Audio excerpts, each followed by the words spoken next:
بسم الله الرحمن الرحيم وصلى الله على النبي الكريم محمد وآله وصحبه أجمعين أما بعد.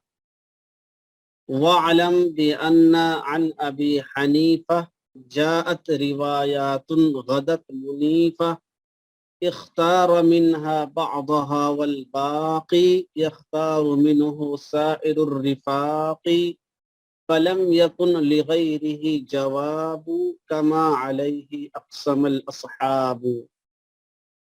اور معلوم ہونا چاہیے کہ امام ابو حنیفہ رحمۃ اللہ علیہ سے جاءت روایات ایسی روایتیں آئی ہیں غدت منیفہ جو ممتاز ہو گئی ہیں، جو ممتاز ہو گئی ہیں.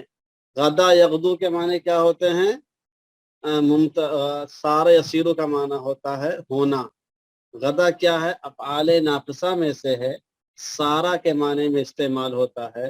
یہاں پر یہ فعل ناقص ہی استعمال ہوا ہے سارا کے معنی میں، سمجھ رہے ہیں. اور اناف یونیف انافتن کے معنی کیا ہوتے ہیں؟ زیادہ ہونا، ممتاز ہونا، بلند ہونا، واضح ہونا. منیفہ اسی کا اسم فاعل ہے انافہ سے، تو منیفہ کا لغوی معنی کیا ہے؟ ممتاز، زیادہ. تو جاءت روایات غدت منیفہ، ایسی روایتیں آئی ہیں جو ممتاز ہو گئی ہیں. اختار منہا بعضہا، امام ابو حنیفہ رحمۃ اللہ علیہ نے ان میں سے بعض روایتوں کو اختیار کیا ہے. اختارہ میں ہوا کہ ضمیر کہاں راجع ہے؟ ابی حنیفہ کی جانب. امام ابو حنیفہ نے ان میں سے بعض روایتوں کو اختیار کیا ہے.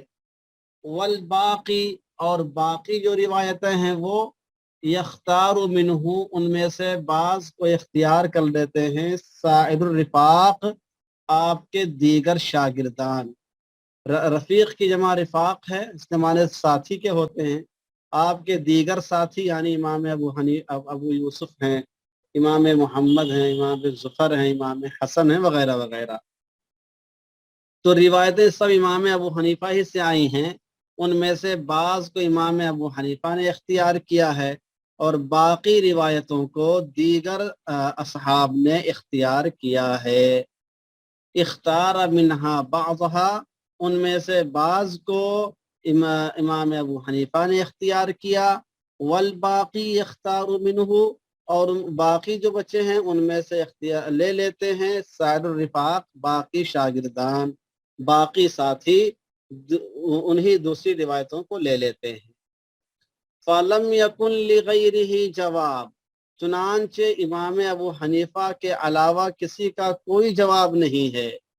کما علیہ اقسم الاصحاب، جیسا کہ تمام اصحاب ابو حنیفہ نے اس پر قسمیں کھائی ہیں. فلم یکن لغیرہ، غیرہ میں جو ہا کے ضمیر راجع ابی حنیفہ کی جانب. چنانچہ امام ابو حنیفہ کے علاوہ جو لوگ ہیں ان کا کوئی مستقل قول نہیں ہے. جواب کا مطلب کیا ہے؟ ان کا کوئی مستقل قول ہے ہی نہیں. جتنے اقوال ہیں، جتنی روایتیں ہیں، سب اصلاً امام ابو حنیفہ رحمۃ اللہ علیہ کی ہیں. بس ہوتا یہ ہے کہ بعض کو امام ابو حنیفہ چھوڑ لے لیتے ہیں، اور جو اقوال امام ابو حنیفہ نے چھوڑ دیا انہی اقوال کو آپ کے شاگردوں نے اختیار کر لیا. اب یہ ہوا شعر کا مطلب، لیکن اس بات میں کتنا وزن ہے، کتنا دم ہے، اس کی تفسیر بعد میں آئے گی. تینوں اشعار کا ترجمہ سمجھ میں آیا کہ نہیں آیا؟ جی، تینوں اشعار کا ترجمہ سمجھ میں آیا؟ وَعَلَمْ بِأَنَّ عَنْ أَبِي حنیفہ، معلوم ہونا چاہیے کہ امام ابو حنیفہ سے ایسی روایتیں آئی ہیں جو ممتاز ہو گئی ہیں. ان میں سے بعض روایات کو امام ابو حنیفہ اختیار کرتے ہیں اور باقی روایات کو آپ کے دیگر شاگردان لے لیتے ہیں. چنانچہ فقہ حنفی میں امام ابو حنیفہ کے علاوہ کسی کا کوئی مستقل قول نہیں ہے. جواب کا مطلب کیا ہے؟ مستقل قول، جیسا کہ اس پر تمام اصحاب نے قسم کھائی ہے. ٹھیک، یہ ہو گیا اشعار. اور لوگ بتائیں، سمجھ میں آیا سب کو؟ جی، جاوید میر کلیم طیبی کے علاوہ. اچھی بات ہے. اب آگے دیکھیے. القولان لمجتہد، ایک ہی مجتہد کے دو قول. ایک ہی مجتہد کے دو قول ہو سکتے ہیں کہ نہیں ہو سکتے ہیں، اس سلسلے میں بات کر رہے ہیں۔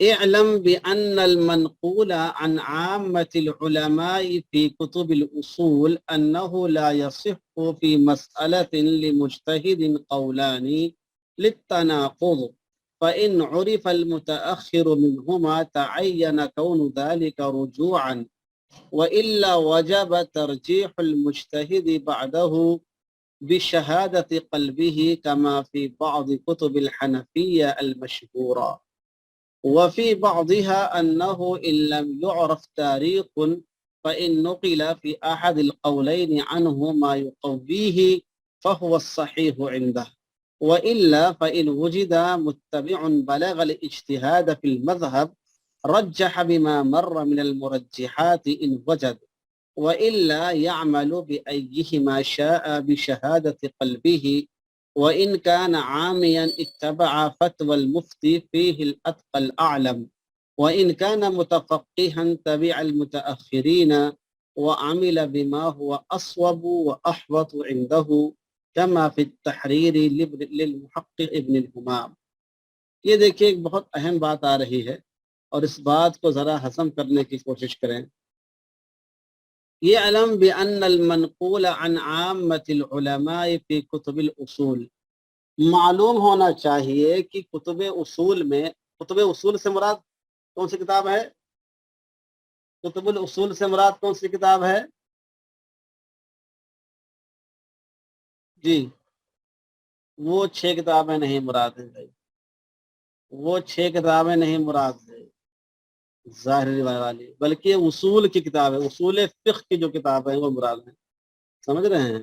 معلوم ہونا چاہیے کہ اصول فقہ کی کتابوں میں عام علماء سے یہ بات منقول ہے۔ تو کتب اصول سے مراد وہ کتب اصول میں جتنے کالے سب باپ کے سالے والا معاملہ نہیں، سمجھ رہے ہیں؟ اصول کی کتابوں میں یعنی اصول فقہ کے موضوع پر جو کتابیں لکھی گئی اس میں، ورنہ عام علماء سے کیسے منقول ہو جائے گا؟ ہاں جیسے اصول الشاشی ہے وغیرہ وغیرہ جو دیگر کتابیں ہیں۔ تو معلوم ہونا چاہیے کہ اصول فقہ کی کتابوں میں عام علماء کرام سے جو بات منقول ہے وہ یہ ہے، کیا ہے؟ وہ نیچے آ رہی ہے، انہ لا یصح فی مسئلۃ لمجتہد قولان، کہ یہ بات درست نہیں ہے کہ ایک ہی مسئلے میں ایک ہی مجتہد کے ایک ہی وقت میں 2 قول ہوں۔ سمجھ رہے ہیں کیا لکھا ہے؟ اصول فقہ کی عام کتابوں میں عام علماء کرام سے یہ بات منقول ہے کہ ایک ہی مسئلے میں ایک ہی مجتہد کے ایک ہی وقت میں 2 قول ہوں، ایسا ہونا ممکن نہیں ہے، ایسا ہونا درست نہیں ہے۔ کیوں؟ للتناقض، تناقض کی وجہ سے، تناقض کی وجہ سے ایک ہی مسئلے میں ایک ہی امام کے 2 قول ہو جائیں ایک ہی وقت میں، ایسا نہیں ہو سکتا ہے، سمجھ رہے ہیں؟ فَإِنْ عُرِفَ الْمُتَأَخِّرُ مِنْهُمَا تعین کون ذلک رجوعا، چنانچہ اگر ان دونوں قولوں میں سے کسی ایک کا بعد میں ہونا معلوم ہو جائے تو وہ تعین کون ذلک رجوعا، تو اسے امام کا رجوع ہونا متعین ہو جائے گا، اور یہ کہا جائے گا کہ امام نے پہلے قول سے اس قول کی جانب رجوع کر لیا ہے۔ تناقض کا مطلب یہ ہوتا ہے تضاد، سمجھ رہے ہیں؟ تضاد، ایسی صورت پر حال پیش آئے کہ ایک قول دوسرے قول کے متضاد ہو، اس کے خلاف ہو، اس کے برعکس ہو، اس کے الٹا ہو، یہ چیز گوارا نہیں کی جاتی ہے، یہ چیز پسندیدہ نہیں ہے، سمجھ رہے ہیں؟ اس کی پوری تشریح آئے گی جب ہم آپ کو قواعد فقہیہ پڑھائیں گے، اور اس میں جب قاعدہ آئے گا لا حجت مع التناقض ولكن لا يختل معه حکم الحاکم، تو جب یہ قاعدہ ہم آپ کو پڑھائیں گے تو اس کی پوری تشریح و توضیح آئے گی کہ تناقض کسے کہتے ہیں۔ تو کیا فرمایا کہ اصول فقہ کی کتابوں میں عام علماء سے یہ بات منقول ہے کہ ایک ہی مسئلے میں ایک ہی مجتہد کے 2 قول ایک ہی وقت میں نہیں ہو سکتے ہیں، تناقض کی بنا پر،